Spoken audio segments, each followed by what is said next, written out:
Hi guys and welcome back to my YouTube channel. If you're new here, hi, my name is Neha and I make videos related to books, and today's video is going to be a fun book haul.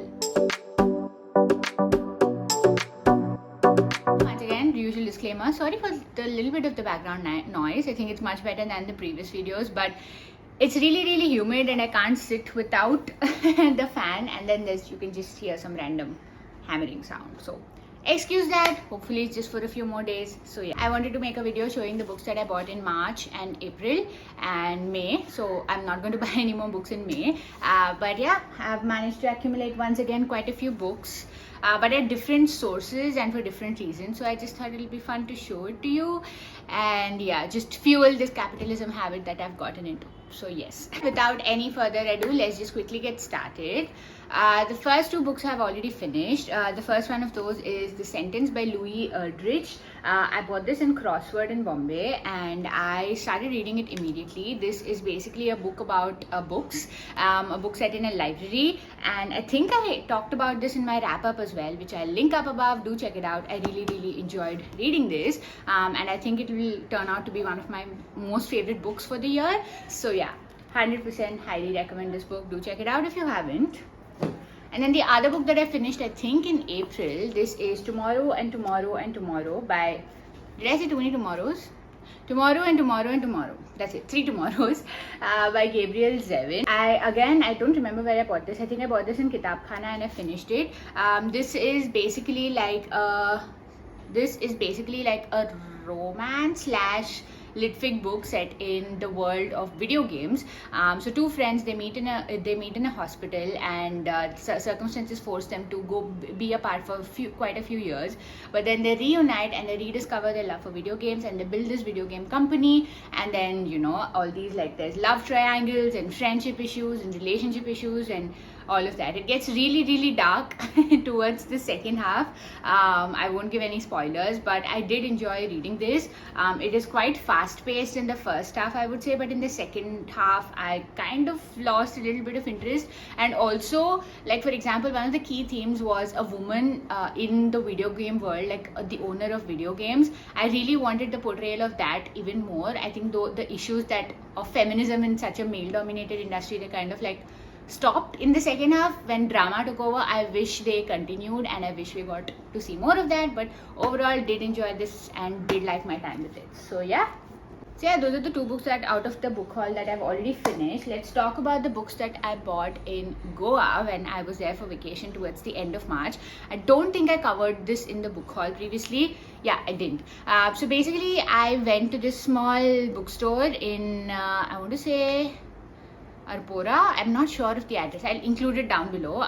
So this is actually a branch of the famous Champaca bookstores in Bangalore. So they established a new branch in Goa and I had to go when I was there, and I just loved the collection so much. I didn't intend to buy so many books, but I ended up buying 3 books. One book I can't find for the life of me on my bookshelf, but I'll include a screenshot here. This is The Baptism of Tony Kalangood. I wanted to buy a Goa based book because I was in Goa, but I ended up misplacing it somewhere. I know it is in my bookshelf somewhere, I just can't find it. But yeah, that is the first book that I bought, and I can't tell you too much about that book because I don't really know about it. And the second book that I bought and I actually finished as well is A Crime in Holland by Georges Simenon. This is a really thin volume and this is a mystery thriller. It's a murder mystery novel. So it's set in this small town in Holland, and when a man dies and the primary suspect is like a French, I want to say. So a French guy is suspected of murder. So Inspector Maigret, who's like the protagonist of this series, he's sent off to this Dutch town to investigate, and he reaches this little town, and while everything seems idyllic and beautiful, there are like these long-standing dramas which are right below the surface and all these like complex relationships and all of that, and he discovers that the town has so much more to offer than what is there to see. I did like it. My flight got delayed out of Goa, so I ended up finishing this book while I was waiting for my flight. I did like it, but yeah, again, it's one of those things that I don't know if I'll go back and read more of this series. But yeah, fun thin little read. The last book that I bought in Champaca was Octavia E. Butler's Parable of the Sower. I've been looking for this book everywhere. I keep an eye out for this book whenever I go to any bookshop. But this is supposed to be one of the greatest sci-fi feminist dystopian series ever, and I've always wanted to read Octavia E. Butler. So I've been looking to, I always find book 2 and book 3, I never find book 1. So when I found it there, I knew I just had to buy it. So basically this is set in America and it's a dystopian world, and it says where violence rules and only the rich and powerful are safe. A young woman with the extraordinary power to feel the pain of others records everything she sees in her journal. Then one day things change and then she must make her voice heard for the sake of those she loves. So yeah, I've just heard so many amazing things about this book that I knew I had to buy it, and I have it now, and hopefully I'll get to it very soon. So yeah. Then again from Champaca, I was just randomly browsing their website. They have a really nice website where they recommend, where the bookstore staff also recommends quite a few books, and I was just browsing that and I found this one. This is Intimacies by Kitab Khama. It was highly recommended by the Champaca staff, and just the description I really liked. So yeah, so this is basically about an unknown narrator who is an interpreter at the International Court of Justice at The Hague, and she gets drawn into all these like personal dramas and all these like violent acts and political controversies, and she's in the middle of all of it all. So I don't know, I just really liked how it read on the website, and then I checked Goodreads and people had good things to say as well, so I was a little excited to pick it up. So I ended up placing this order, and yeah, hopefully we'll get to it soon. Then a couple of thrift picks again from my favorite thrift market, book market in Bombay, which is the Flora Fountain area. The first one, I'm so excited that I found this at a thrift place. This is The Bell by Iris Murdoch, and it's in the vintage Murdoch series.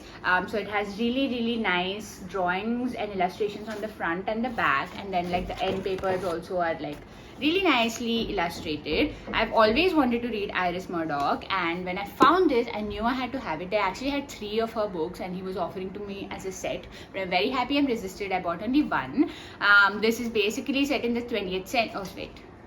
This is basically like a Victorian era thing. No, it's a 20th century thing, and it's about society and suppressed desires and disastrous love, and that's a combination I always like. So yeah, this one.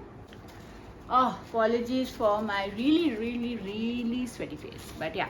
Then another one I picked up is The Midst of Winter by Isabel Allende. I just really enjoy Allende's work. I think she writes historical fiction so interestingly, and also in countries which you don't really get to see a lot of, like in the South American countries. So this again is set in New York as well as Guatemala, and it's set in the turbulent 1970s of Chile and Brazil. And yeah, so basically I always really like her stories because it interweaves history, so you get to learn the history of the place, but also you get to like have like a human interest story. So yeah, that's why I have read all the other Isabel Allende's books that I have in my collection. So I figured I'll pick another one and and see whether it still stands the test of great writing. So yeah. Then I was in Hyderabad, which is my home city, for a few days, and there's this new bookstore which is opened up there called the Luna Bookstore, and I just knew I had to visit it because Hyderabad really doesn't have a good reading culture. Like I don't think there are any good bookstores there. You have like Crossword and Himalaya and all of these, but you don't have like independent bookstores, like, you know, like charming little places. And I fell in love with this place. It was so pretty. It's set in a bungalow, and the collection is also unbelievably good. So I ended up picking 3 books. The first one is The Music of Solitude by Krishna Sopti, translated from the Hindi by Vasudha Dalmia. So this is basically a book set in Delhi, and it's a coming of age of 2 friends, if I'm not mistaken. That's what this thing says.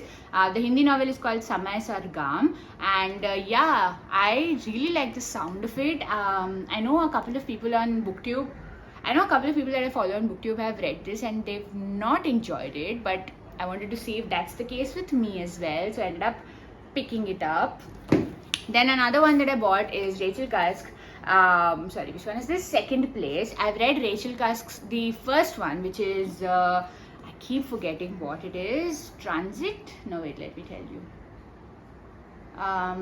Outline is the first one I read, and I really wanted to read another one of her work, so I ended up picking this one. This one is a woman who invites a famed artist in the remote coastal landscape where she lives, and she's drawn to his paintings, but his provocative presence soon twists the human patterns of her secluded household. So yeah, it's about female fate and male privilege, and a story of unfathomable attraction. So hoping that I like this as much as I liked Outlines, so yeah. And then the last book that I picked up in Hyderabad is The Swimmers by Julie Otsuka. This I picked up from their second-hand collection. It's a small collection, but it is really, really well stocked. So I kind of think that the owner's own second-hand collection she's sending there, and let me tell you, the owner of the store has impeccable taste in books. But yeah, so this is about swimmers, and it's about how like swimmers have this own little subculture among them, and only the people on the inside can really know what it is.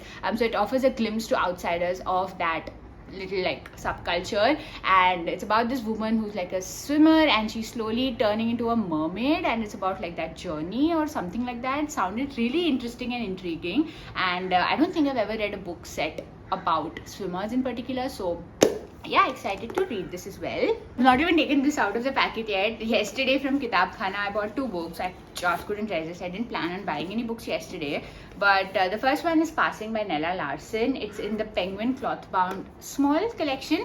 It's really little compact thing. I actually picked this book up because I have read The Vanishing Half, and everybody who's ever liked and loved that book, they have always recommended this as the origin, kind of like this is a classic in itself.